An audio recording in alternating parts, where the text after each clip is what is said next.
কথাটো এটা গুৰুত্ব ৰাখিবা এতিয়া যদি আমি দেউতাৰ সেই কষ্টবোৰৰ মৰ্যাদা বুজি নাপাওঁ দেউতা এজনৰ মনত কম আঘাত নাপাব কিন্তু তুমি মোক বিয়া কৰোঁ সময়ত তোমাৰ মা দেউতা আটাই মোক অপছন্দ কৰিছিল তেতিয়া মা দেউতা মনত দুখ পাব বুলি তুমি মোক কিয় দিয়া নাছিল তেতিয়া আমাৰ প্ৰেম হৈছিল এনেও বেছি আদৰ সভাত হ'বলৈ হ'লে কিছুমান স্বাৰ্থ ত্যাগ কৰিব লাগিব মা দেউতাই ইমান আপত্তি কৰা নাছিল নহয় কিন্তু সি নিজে উপাৰ্জন কৰি তোমাৰ হাতত দিয়াটো বিচাৰিছা নে সি নিজে উপাৰ্জন কৰি স্বাৱলম্বী হোৱাটো বিচাৰিছা এইবোৰে তুমি তাক বেছিকৈ লাই নিদিবা মই তাক কোনো বেয়া কাম কৰিবলৈ ইচ্ছা কৰা নাই মই তাক মৰম কৰিছে তোমাৰ সৰু ভাই কাৰণে কিন্তু মনত ৰাখিবা কাৰোবাক বেছিকৈ শাসন কৰিবলৈ হ'লে বেছিকৈ মৰমো কৰিব লাগিব তথাপি মৰমবোৰৰ মাজত এটা সীমাবদ্ধতা থকা উচিত মই কথাটো বুজিবলৈ টান পাইছোঁ তোমাৰ মৰমবোৰে যদি তাক কেতিয়াবা কিছুমান প্ৰশ্নৰ মাজলৈ লৈ যায় আৰু সেই প্ৰশ্নবোৰ যদি মানুহৰ ইফাল পাহৰি মোৰ কাণত সোমাই মই প্ৰশ্নবোৰ হ'ব লাগিব তেতিয়া কিন্তু সেই প্ৰশ্নটোৰ উত্তৰ তুমি ক'তো বিচাৰি নাপাবা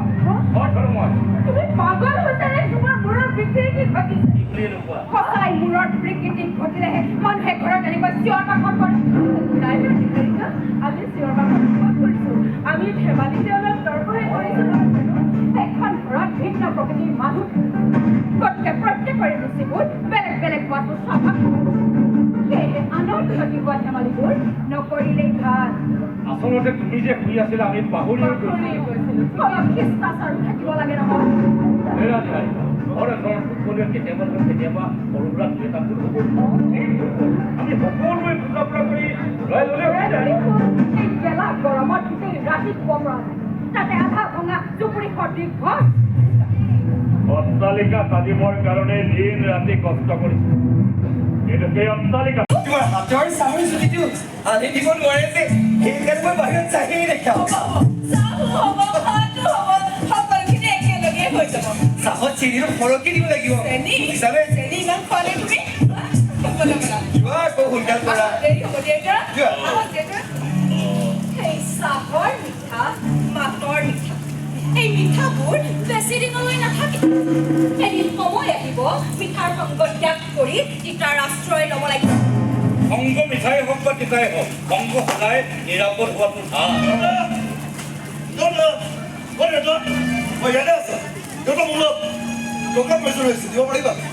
কিমান টকা 50,000 হ'লে হৈ যাব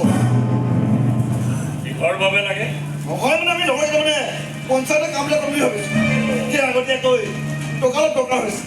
মই টকা দিব নোৱাৰিম আৰে মই ঠিকে ভাবিছিলোঁ মই টকা অলপ বিচাৰিলে কিয় লাগে কি কৰিবি ইত্যাদি ইত্যাদি প্ৰশ্ন আৰু আমাৰ শেষত নাই নহ'ব তাৰমানে তুমি মোৰ উন্নতি কামনা কৰা নহয় কিয় দিব টকা কিয় দিব টকা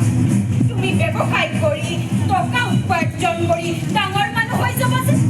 তাতকৈ তেওঁ চলোৱা বছৰ চেকাৰ এণ্টিমেট হৈ আদাবাৰী জালুকবাৰী বুলি কৈ চিঞৰি ফুৰিবা অন্ততঃ তেওঁ কৰা কামটো পুতেকক শিকোৱাকে গৰ্ব কৰিব পাৰিব সৰু নবৈ কি কথা কৈছে তই শুনি আছো নহয় এতিয়া কৈছে ঠিকেই কৈছে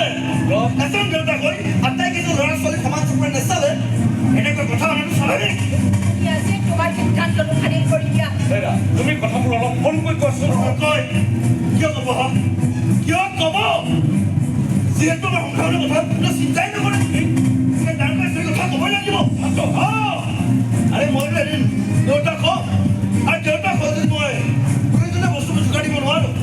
তেনে মোৰো সেইজনৰ দৰে একেটা অৱস্থাই হ'ব জীৱনটো বিপদত কৰিব নোৱাৰিলে এতিয়া টকালত বিচাৰিলে চিধাই নাই নহ'ব ঐ তই দেউতাক হবি নহয় দেউতাক কাক কয় জানো গোটেই দিনটো হাৰ ভঙা পৰিশ্ৰম কৰি সন্ধিয়া ঘৰলৈ উভতি আহি ল'ৰা ছোৱালীৰ মুখত সামান্য হাঁহিটো দেখি সুখী হ'ব পৰাজনেই দেউতা নিজে নাখাই ল'ৰা ছোৱালীক খুৱাব পৰাজনেই হৈছে দেউতা ল'ৰা ছোৱালীৰ কাৰণে গোটেই জীৱন উৎসৰ্গা কৰি দিব পৰাজনেই হৈছে দেউতা সেই দেউতাকৰ ইয়াক কষ্টবিলাক যেতিয়া ল'ৰা ছোৱালীয়ে বুজি নাপায় দেউতাকে মনত কষ্ট পোৱা কামবোৰ কৰি যাব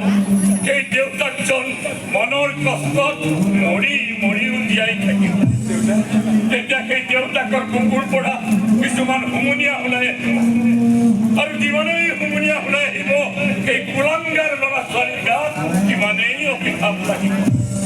আৰু সেই অভিশাপত সিহঁত তিল তিলকৈ শেষ হৈ যাব অৱশেষত সিহঁতে নিজৰ ভুলবোৰ বুজি পাই দেউতাকক কান্দি কান্দি ক'ব অভিশাপ নিদিবা দেউতা যে একেবাৰে বেলেগ হৈ যোৱাৰ কথা চিন্তা কৰিবলগা হৈছে একেটা পৰিয়ালত একেটা পাকঘৰতে ৰান্ধি বাঢ়ি খাবলৈ হোৱাত পেটুৱা নাই চাগে দেউতা জীয়াই থকালৈকে তেওঁ মনত আঘাত পোৱা কোনো কামেই কৰিব নোৱাৰো আৰু দেউতা নাথাকিলেও দেউতাৰ দায়িত্ববোৰ মই পালন কৰিম মুঠতে সেইবোৰ চিন্তা তহঁতে মূৰৰ পৰা আঁতৰাই পেলা ৰাইট ৰাইট সুখ শান্তিবোৰ আৰ্জিব নাজানিলে মানুহ স্বৰ্গত থাকি সুখী হ'ব নোৱাৰে গতিকে নিজকে সুখী কৰি সুখ উপলব্ধি কৰিব পৰাটো